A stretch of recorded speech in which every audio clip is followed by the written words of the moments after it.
Right. Hey everyone, I'm Klloo. So, we're back with Fang and our Oath of Steel combo, but now we have the actual cards from the Hunter to work in and see what exactly we can pull off. So, we were just shy of 100 damage previously with Fang, although I did misplay with Long Whisker Loyalty, so we could have pushed 100 damage, but curious to see how much damage we can get up to now with all the right cards, right? So we have a proper way to generate Filthy, right? So we have Pledge Filthy, which is definitely a nice way to generate it.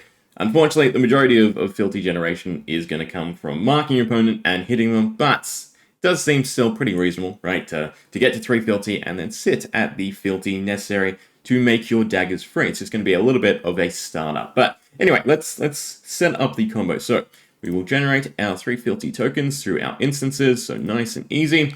And then we can also mark our opponent, which will basically allow us to generate Filthy next turn, because we're going to do one more round of setup, right? So we do have to either play a Draconic card or generate another Filthy token so that our 3 Filthy does not get destroyed. But we can then pass.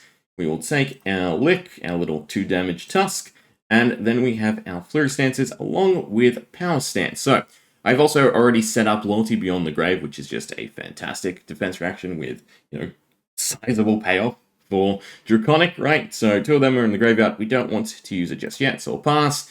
And then for this turn, all we have to do is play our stances. So we have 3 extra swings per dagger thanks to the Flurry Stances, and then we'll be starting off with 1 extra damage on our daggers thanks to Power Stance. Now, I did toy around with multiple Power Stances, and even the one that gives your daggers go again, and then 2 Obsidian Fire Veins, but I think what I've set up is the maximum damage, hopefully, right? So we'll play Power Stance, and then again, we need to either play a Draconic card, which we didn't, right? Or generate a Filthy token. So since our opponent is marked, we're going to swing at them, and because we have 3, it's free. So hopefully, right, in a normal match, and this definitely wouldn't hit, but yeah, we'll let it slide. It's against a dummy. So we get our Filthy token, which means the other 3 don't get destroyed, and we're all primed and ready to go into our damage turn. So we'll get hit by the Tusk once again, and then our stances will proc. So we start off with +1 and 3 extra swings per dagger. We definitely want the draw, so we'll use the Loyalty card. And we have 6 cards going to the combo, 4 swings on each of our weapons, along with the Filthy, Gallantry Gold, and our Tunic ready. So we'll prop the Tunic, and that will allow us to play our Gallantry Gold for +1 damage. So all of our daggers now have +2, 1 from Power Stance, 1 from Gallantry Gold. And then we need to play our Oaths of Steel so that we can start our counter generation. So that's 1 counter every time we swing, 2 counters every time we swing, and 3 counters every time we swing. Ooh, that's nice. Felshare did not have that before I left, right? They've compressed the buff, so it's now just a counter. That's cool, so we can see them more properly.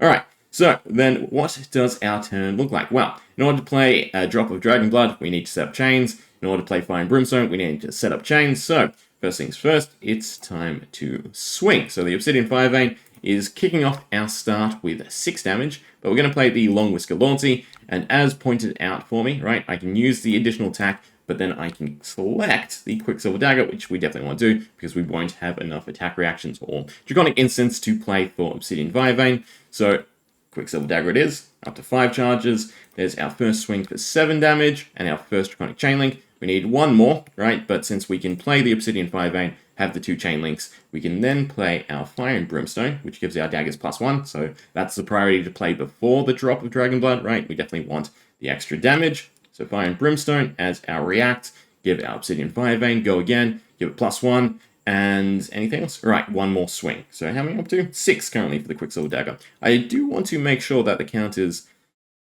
update, right? Because I feel like there's a cap. Maybe we should use the Quicksilver Dagger, just in case. Yeah. We'll count it, right? So there's 6 currently, and we still have a few more Long Whisker Loyalties to play. Right, but then we can swing again. This will be our 3rd chain link. So we can actually use our Dragon Scale Flight Path now, right? So it will give our dagger go again, so we don't have to worry about playing a Draconic card, and then it will give us 1 extra swing on the Obsidian Fire Vein, in which case we have a Draconic instant to play in the reaction step in order to give Obsidian Fire Vein go again. So we will use our Flight Path. Beautiful. Give it go again. Give it 1 extra swing. So we're doing 13 damage currently, right? And then we can swing 1 more time. We can play our Droplet on the reaction step. They'll generate 1 resource, draw us a card, and then we can draw one more card, right, with our Helm of the Sharp Eye. We have the resource from the droplets, so we'll play that. We'll get us our other Long Whisker Loyalty. We don't have to play a Draconic card since we played a Draconic Instant, right? So there's our 2 Long Whisker Loyalty. We'll pass, and then we will swing 2 more times and have the perfect set of reactions to go into our Quicksilver turn. Right, so we should get up to 8 swings with the Quicksilver Dagger. Does it keep the counters? We'll mark with the Obsidian Firebane. The mark doesn't really matter. Yes, beautiful, it does keep track of them. I was worried it was going to cap, right, by the pitcher. So 22 with our Obsidian Firebane, and then one more final swing with our 18 plus counters. Cool, right? And again, we will the Quicksilver Dagger. We'll put the on hit on Quicksilver, why not? Since they're already marked. 25 damage, so already we've probably done over 100 damage just through the Obsidian Firebane, and now we can swing for 6 to begin with, 7 to begin with. So 7 into a 10, into 13, followed by 16, followed by 19. I forgot to count. 22. Beautiful. I can do tiny math, right? Followed by 25, and then lastly 28, right? So yeah, if the Obsidian Firebane Barrage didn't do the job, just the quick jabs with Quicksilver definitely did. So there we go. Updated version of the Fang combo, right? Now, obviously, trying to go for this, not so easy. I do, again, think that Filthy, you'll have a decent time, again, just through the normal marked interaction play, setting up your 3 Filthy, and there are plenty of really good Draconic reactions for you to take without having to use the Filthy on, some of the other Warrior staples. Granted, that's probably what you want to do in a cleaner match, rather than going for the combo, but even, getting off 1 Oath of Steel, right, with the amount of swings that you will end up stockpiling as Fang is going to be really, really nice, right? Especially once you have some of those sleeper draw engine cards that we're sort of getting back in drips and drabs instead of the main staples god. If you had Art of War, it'd be fantastic. Granted, you'd need the attack action, so it'd be much better in Syndra, but nonetheless, let's see how much damage in total we did, right? So we'll pass, we'll end the turn, and we'll take out 2 just in case we need to count 1 more. Also, I'm curious, what is the 9, by the way, right? Can anyone tell me? Is that the turn? Is it turn 9? No, it's turn 5. Well, you guys can't see. Yeah, why is there a 9 by Fang? Anyway, concede. And our damage was not bad. 235, right? Just off of swinging a whole bunch. So, yeah, I'm glad Oath of Steel as a combo could be interesting.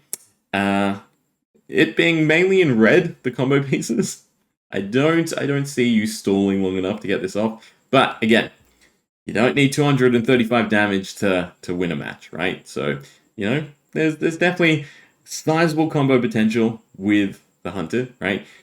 And, yeah, I know last time I was saying Syndra and Fang, compared to them to Miss Veil, they're cool, but, it's not the insane numbers. I take that all back. They definitely got all the pieces they need to have really, really devastating combos. Granted, again, ease of setup, ease of actually landing it. Syndra's going to be a blast, right? But we'll get to that in the next one. Also, question, right? Do you prefer Talishare, or if you've seen the previous Fang video, or the little side-scrolling, right, going through the turn? I can clean it up and I can do that a lot more polished. In fact, I actually think it's quicker for me to like create a giant long banner of the cards, right, and have it scroll through them slowly than it is to actually set up and plan for Talishare, because it's just, I can do it as I go, right, because I'm just dragging and dropping cards, whereas Talishare I have to write down the order and the setup of everything to make sure it all goes smoothly, plus then, there's setup. I think the combo so far for Syndra is 50 cards, so that's fun to pitch and organize on Talishare. But yeah, let me know. Anyway, hope you enjoyed. See ya.